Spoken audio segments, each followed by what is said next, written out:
to those from afar and those from near. About a year or so ago, a delegation on behalf of the Bar-Ilan University set forth to mark in Leipzig 70 years to the liberation of the Auschwitz camp. And on the 27th of January,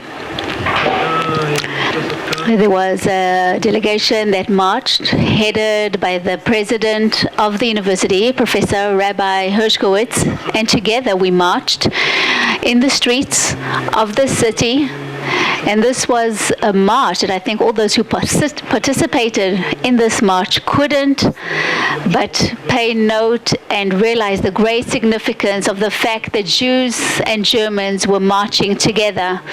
The following day, they convened, everyone convened, talked together, learned together, and we continue this academic connection with them, this collegial connection and the personal connection as well.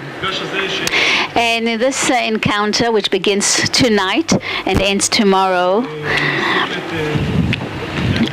we will focus on the topic of shame, 50 years following the first diplomatic ties between Germany and the State of Israel.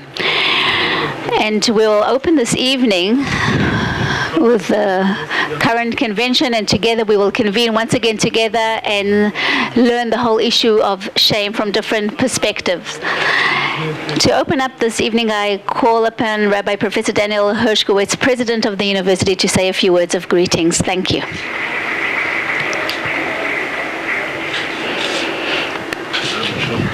Thank you. The permission of all those sitting up here. And we'll go by order. Dr. Rashi, Professor Sperber, head of the Bet Midrash, Professor Alexander Deeg from Leipzig, our dear friend, whose Hebrew would not shame any native Hebrew speaker, and Rector Professor Miriam Faust, and former Supreme Justice Justice Tsuriel, Rabbi Shabtai, Rappaport, who's sitting here in the audience, and he's one of the organizers. So, on behalf of everybody here, those from abroad, and the locals, and the students for the College of Practical Theology, welcome all of you. Welcome to Bar-Ilan University. Tsuriel mentioned this in his opening remarks. He mentioned the fascinating conference that took place a year ago. I would say maybe this is really something from heaven. We walked those kilometers together. It was a very cold night. It was a rainy night. And we marched together and paraded together. There were thousands of people present. And we held prayers together. And this is indeed a sight that is engraved in one's memory. But I do want to focus on that special connection that we have with our friends from Leipzig. And it's one of its kind.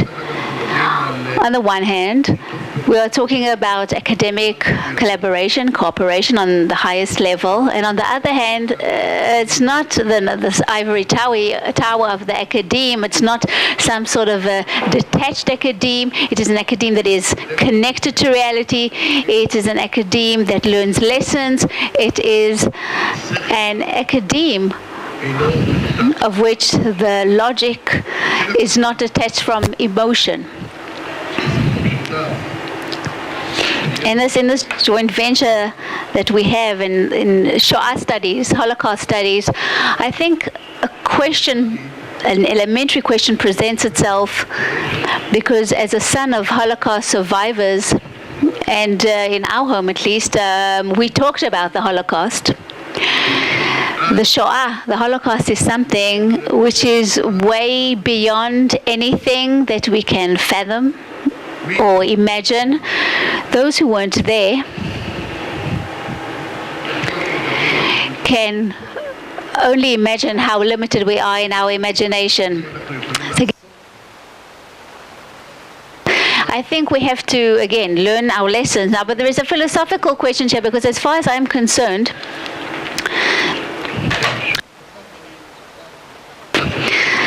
we can actually find it in a dispute between Rashi and Tosfot, early commentators from the Middle Ages. You do know that when a person sins, he brings the sacrifice called the chatat, a sin offering. And according to Jewish law, a person cannot bring the sacrifice if he has not committed a sin. I mean, for a future sin, a person cannot say, I will bring a sin sacrifice because of a sin that I will do. Such a sacrifice does not count. However, it does count even if a person does not know he has sinned. Meaning a person can say, if I have sinned, I would like to bring this offering. But again, it is not valid if there is a future sin. Now the thing is, can you offer an offering on condition? Meaning, can a person come and say, if I have sinned, I will now offer a sacrifice? And again, this is a dispute between Rashi and Tosfot that is written in the Tractate of Shavuot, page 104, and Rashi says you don't need to know the sin, and the Tosfot say there is a need to have that knowledge of this. And in any case, the conclusion there that if there is no denial of the sin, as Rashi says, then one can offer this offering, the sacrifice. Now we cannot grasp, we cannot fathom the Holocaust, but the fact that we are all aware now that it has happened, we know that those who deny the Holocaust, that's a different problem, but we all know that it has happened. And now that we do know, we have acknowledged this, I think with our little attempts, our little efforts, we can try learn lessons, with the little comprehension that we might have of that huge reality. And even if we are not really able to get to the bottom of that crisis of what happened, I think we can still learn lessons. Undoubtedly, again, this joint study, and the fact that we are learning together, and the fact that there are people here from the Bar-Ilan University sitting together with people from the Leipzig University, it is indeed a fascinating thing. I would say it is already a blessed enterprise, the fact that we are studying together. And I think the fact that we are studying together, that is the biggest lesson we can take from it. So again, kudos to all those who organized this event. And we do extend our blessings. We thank you for this cooperation, and hopefully it will continue in future as well, and we will try and increase it and strengthen it future, and hopefully together we will be able to create a true unity for the sake, I don't even use huge words, to say for the Professor Hershkowitz. Since we are here in the academia and the cooperation began from the world of academia, I call upon Professor Miriam Faust, who is the Rector of the university, to say a few words.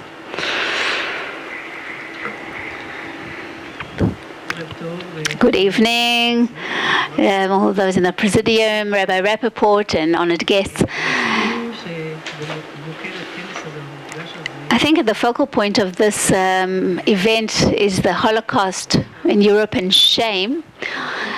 These are two very complex subjects, incomprehensible. The whole issue of Shoah, of Holocaust, is perhaps the biggest human catastrophe in modern times. We find it difficult to understand, and I think that shame, and I'm a cognitive psychologist, by the way, in profession, also the concept of shame is, this may be surprising, but it has not been studied enough or research. And I think, again, this combination of very two complex subjects, and because of the combination, we have an extra complexity here, and I do extend my blessings to all those who are members or part of this enterprise, because as a scientist for many years, I think one of the ways to contend with complex problems is taking many angles, many perspectives, and creating dialogue between people who are coming with different perspectives.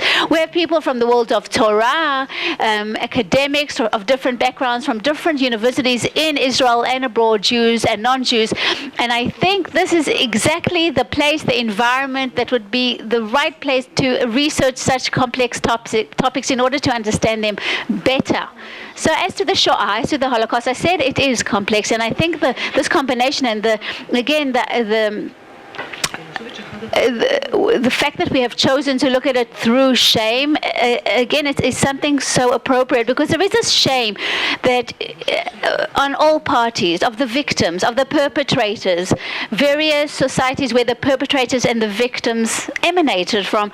I think this is a multi-generational phenomenon. Also, the later generations carry this shame, and if you know those generations that followed, understand, the great shame that people carry with them, people from different angles, from different places, from different perspectives, and so this connection is so very close and so true. Shame has some positive aspects to it, because it is a response that prevents people from breaching social norms, because the minute there is a shame, I think it conveys something. Those are the positive aspects. It also has negative aspects. It can freeze. I mean, those who, as the Mishnah says, those who are the shameful cannot study. There is shaming. What is the conclusion of that? What is the result of that? And people contend with the Shoah in different ways. It's interesting that it's more relevant than ever, because when we have shaming on social networks today, and we have these social networks, and again, breaching social norms, that whole concept can, go viral so quickly.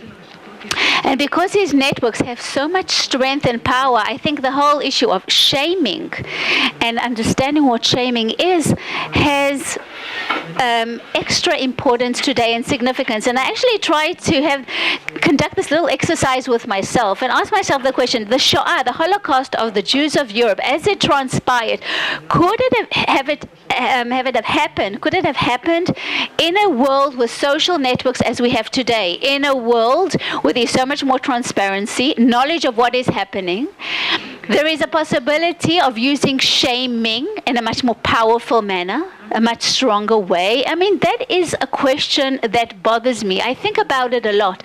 I actually saw a few weeks ago a film on the television. I started watching it in the middle, so I'm not sure what the background is, but it was very interesting to see a person who was about 60 or 70, I believe. And there was this real scene, an authentic scene, where he was told that his father was a capo in one of the concentration camps during World War II. And he wanted to meet with a person whose father saved, but while this research was going on, he found out that his father actually hurt many people as a capo. After the war, he was scared of coming to Israel. He actually died when he was 40. His son did not know his story, his life story as a capo, but it was interesting because, there was a close-up of him done by the camera during those minutes when he found out that he was the son of a capo, and to see his facial expression, he sort of averted his eyes, couldn't look straight in the eye with all those people around him, and I said to myself, how will he deal with life? Where would he go from here? Would it destroy him? Would it build him? Would it have positive or negative results? I think this is true of so many people coming from different angles of the story, and I do hope that this conference will contribute something so that we can understand everything better. Thank you so much. Thank you so much, Professor Miriam Faust. I don't know if some of you noticed, but we also have here sitting on the side rather quietly two other partners to this evening. And they were invited here this evening for a number of reasons. So we are very much honored to have with us the two brothers, Professor Hillel Tsuri, who is playing the cello, head of the Department of Instrumental String Instruments from the Tel Aviv University, and his brother, the violinist Nitai Tsuri, who is a first violist with the Ra'anana Symphony Orchestra. And these two brothers are playing very special instruments. The violin belongs to the Magenta Vet collection, built by the master artist Arthur Weinstein, son of Moshe Weinstein, who founded this project of building and renovating old violins, and it's called Violins of Hope. And we are talking about violins who survived the Holocaust. So these instruments were actually played back then and also around the world, from Istanbul to London, from Rome to Berlin, and later they were also played in the ancient synagogue in Worms.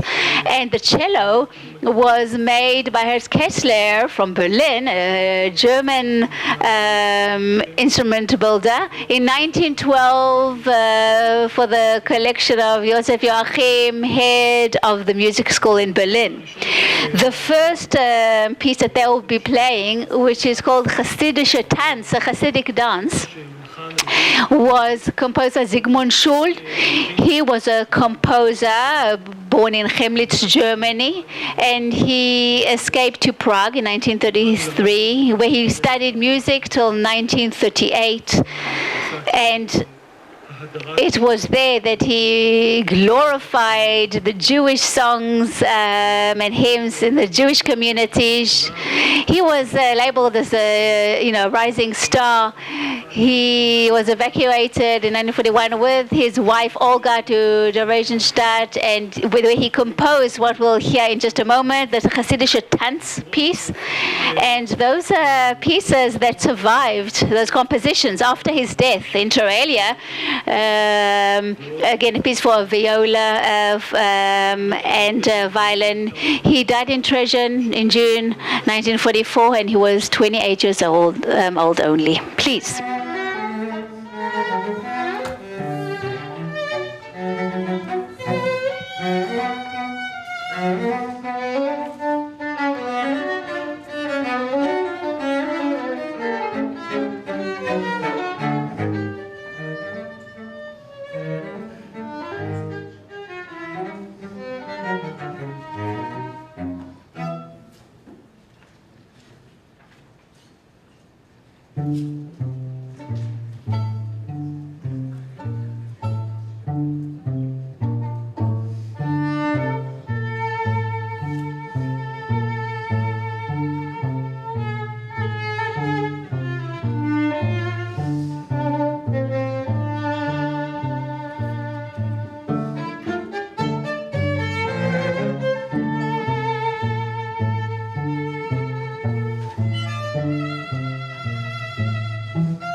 תודה רבה לאחים צורי, ובאמת אני רוצה לנצל את ההזדמנות הזאת כדי להגיד תודה.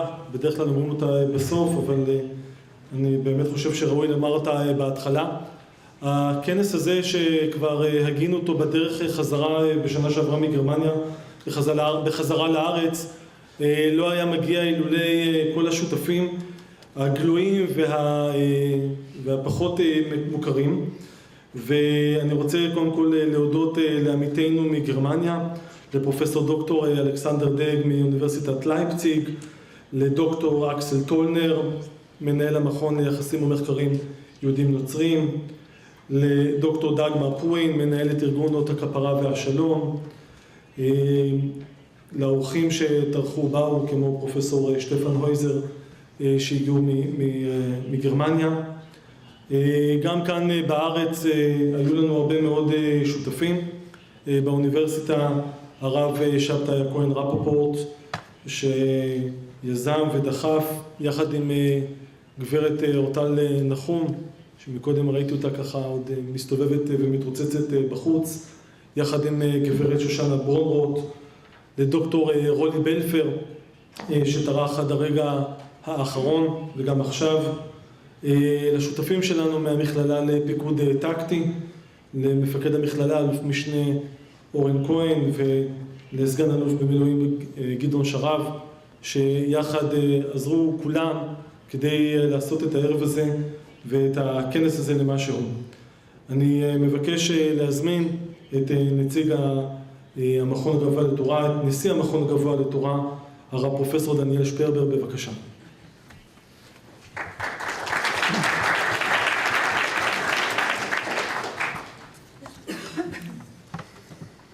כבוד נשיא האוניברסיטה, רקטור האוניברסיטה,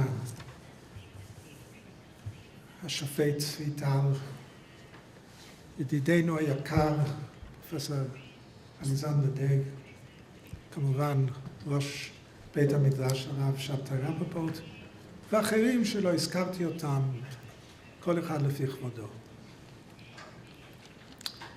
עניין הבושה מוזכר רבות אצל חז"ל.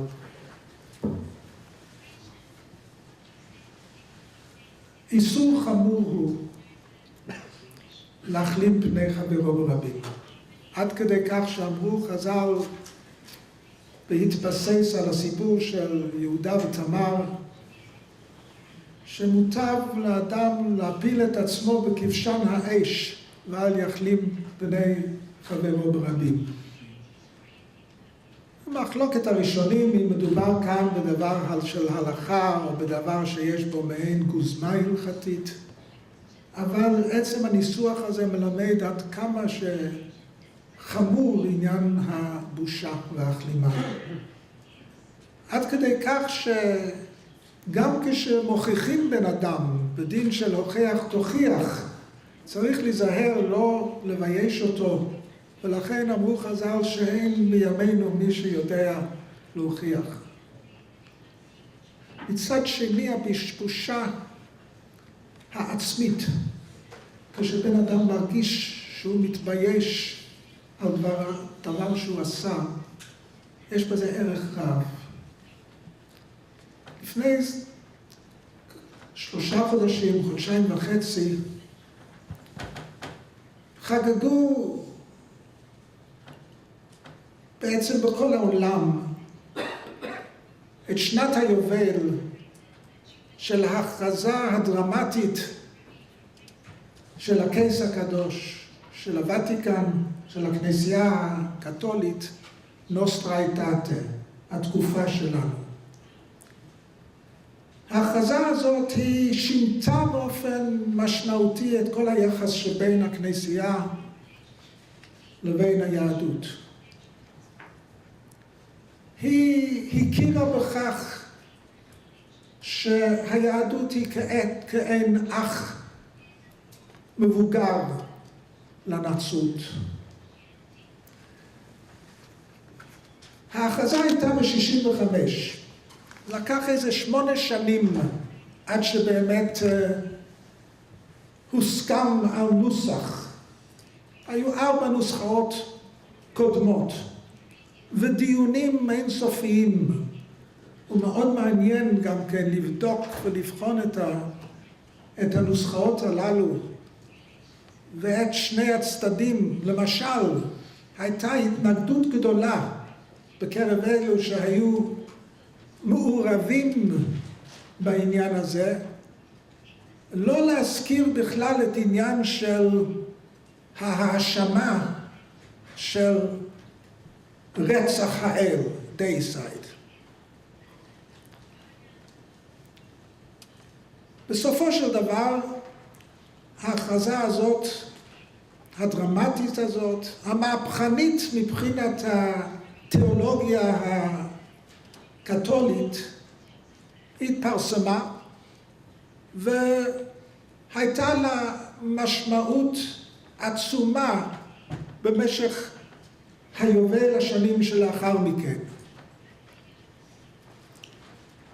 אז צריך להבין למה זה קרה, מתי שזה קרה, ולמה זה לא קרה לפני כן. אני הייתי בכנס האחרון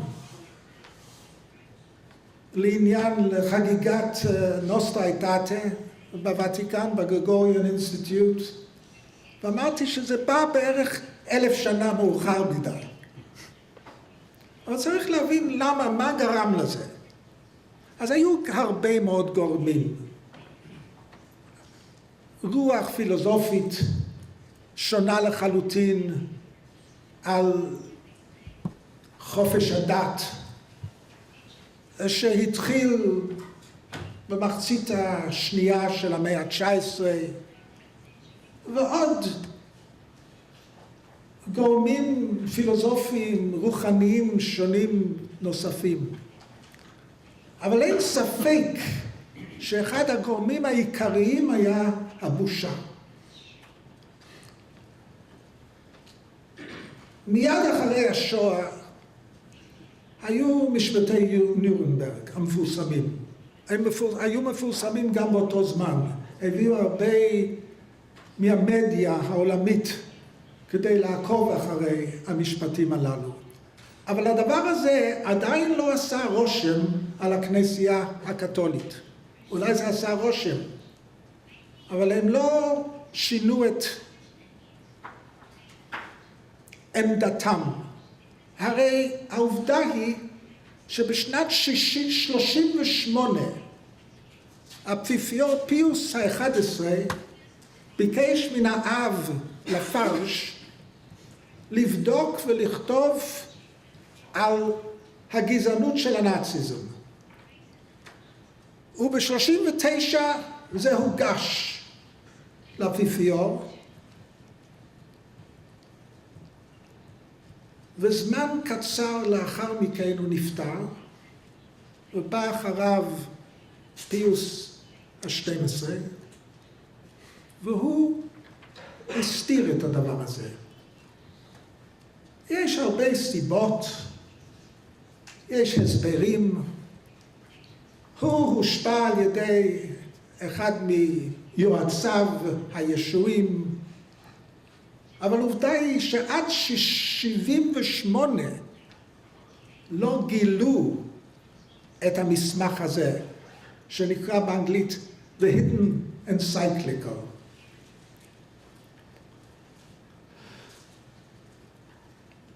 אבל בשנת 61 היה משפט אייכמן. גדעון האוזנר התובע התחיל בראשית דבריו לומר שהמשפט הזה הוא אינו מכוון אך ורק לאותו בן אדם שנמצא בכלוב של הזכוכית, אלא הוא מופנה לכל שנות דור של האנטישמיות. ובוודאי שהוא התכוון בעיקר לאנטישמיות הכנסייתית הנוצרית. ההשפעה של משפט אייכמן הייתה עצומה בגרמניה. הבישופים ביקשו מכל אנשי קהילותיהם להתפלל תפילה מיוחדת, ואני אקרא את זה, אני אתרגם את זה לעברית. אלוהי אבותינו, אלוהי אברהם, יצחק ויעקב, אנו מודים בפניך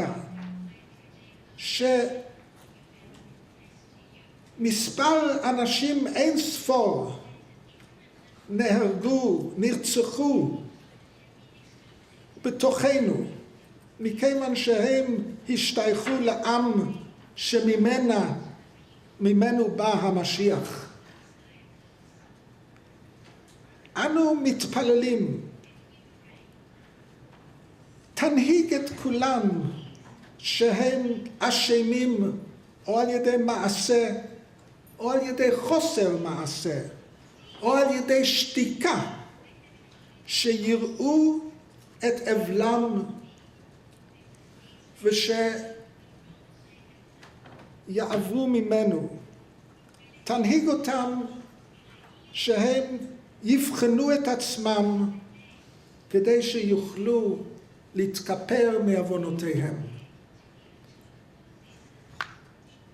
זה קרה בשנת 61-62. והיו עוד גורמים מסוימים.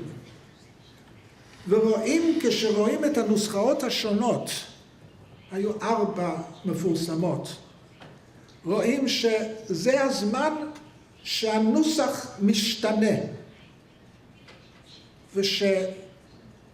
ושמידת הבושה, האשמה, הכלימה העצמית מתחילה להתגלות.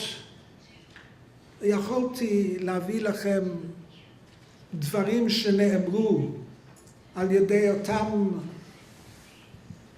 ארכיבישופים ובישופים וקרדינלים מארצות הברית, מצרפת, מגרמניה ומפולניה,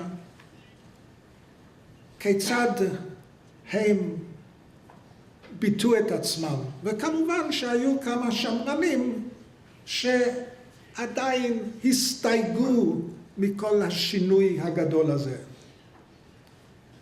השינוי הגדול הזה הוא באמת שינה, כפי שאמרתי, את פני היחסים בין היהדות והנצרות בכלל. ובשנת ה-50 אחרי נוסטרייטאטה יצא מתוך הוותיקן עוד מסמך שבאנגלית נקרא The Gifts and the Calling of God the Irrevocable, פסוק מהברית החדשה, ושם נאמר בצורה מפורשת שהברית שהקדוש ברוך הוא כרת עם ישראל לא יבוטל, והברית החדשה אינה מבטלת את הבריתות הקודמות. זה בעצם מורשת הבושה שנבעה מתוך השואה. אז לפעמים מתוך דברים מרים ביותר שאי אפשר לתאר אותם, יוצא איזה נחמה של מתיקות. תודה רבה.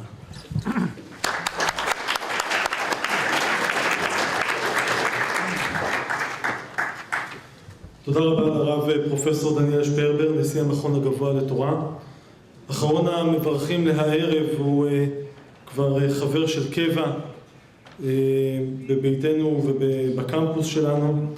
אני מזמין את פרופסור דוקטור אלכסנדר דג, ראש המכון לתיאולוגיה המעשית מהפקולטה לתיאולוגיה באוניברסיטת לייפציג. בבקשה.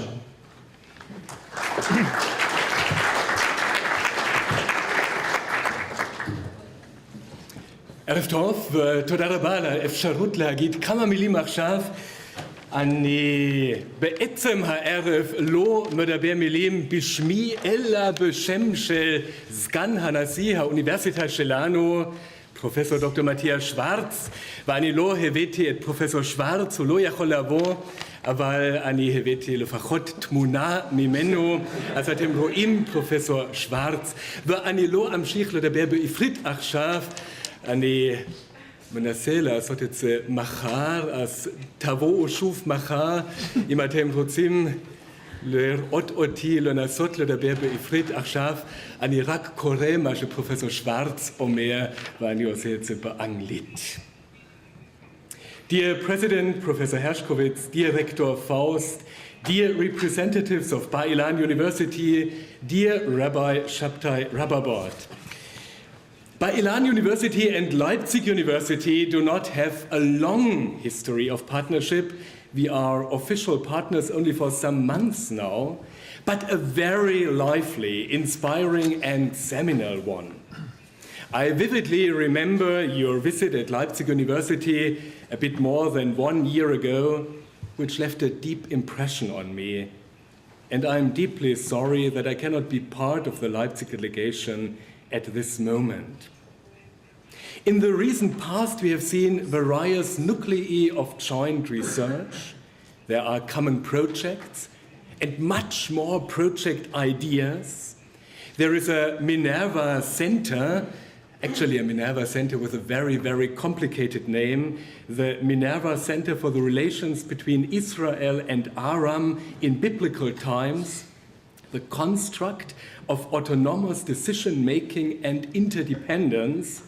These are the project names for which you get the whole money, so that's a good name.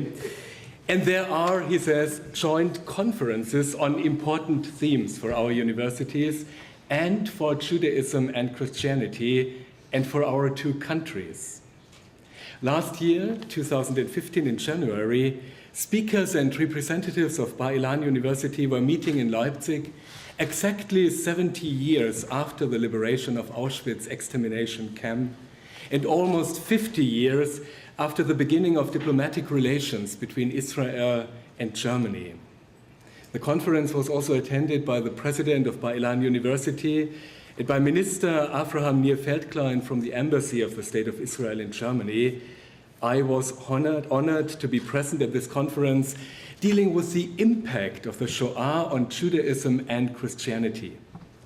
I was impressed by the earnestness of searching for answers and by the spirit of friendship and collegiality among the scientists from Germany and Israel. This is why I'm very glad that this important conference is being continued 1 year later here in Bar-Ilan. And I again apologize for not being able to be with you. I would have loved to come to Israel.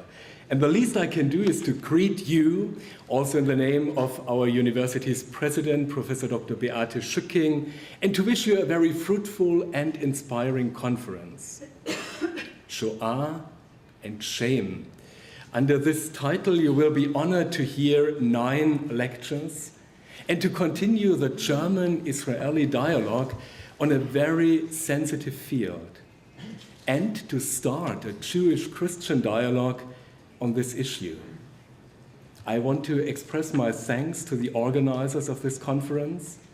I'm sure you will have fruitful dialogues, and I'm looking forward to hearing about your talks and ideas, theses, and further perspectives. Let me finally also add a personal perspective. Again, this is still Professor Schwarz speaking. I'm extremely grateful for having had opportunity in the last years to build a personal relationship with you, especially with Rav Shabtai Rababot, thanks to Alexander Deeg. Myself being a mathematician, actively engaged in my own Protestant church in Leipzig, it appears always as a puzzle and a challenge for me to feel and not be able to thoroughly express my perception about the deep interrelations between science and faith. In that respect, the dialogue with you at Bar-Ilan University forms an utterly rewarding experience, which I hope will evolve into something broader and maybe even institutional. Well, these are the words of Professor Matthias Schwarz. בעצם אין לי מה להוסיף ברגע הזה, רק עוד פעם להגיד שתי מילים. תודה רבה.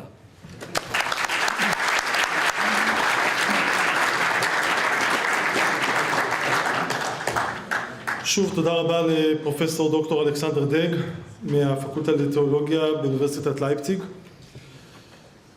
יהודים במחנות ועוד לפני כן גם בגטאות המשיכו לפעול מוזיקלית, כל אחד והכלי שלו. ניגנו לרקע חיי היומיום ועד רגעיהם האחרונים של יהודים רבים. הקטע הבא שינגנו האחים צורי, קטע מאת אלסנדרו רולה, שהוא מלחין וכנר וויולן איטלקי שהיה ידוע בתור המורה של ניקולו פגניני וכפדגוג חשוב ביותר. הם ינגנו את האנדנטה מתוך דואה בדו מז'ור לכינור וצ'לו. בבקשה.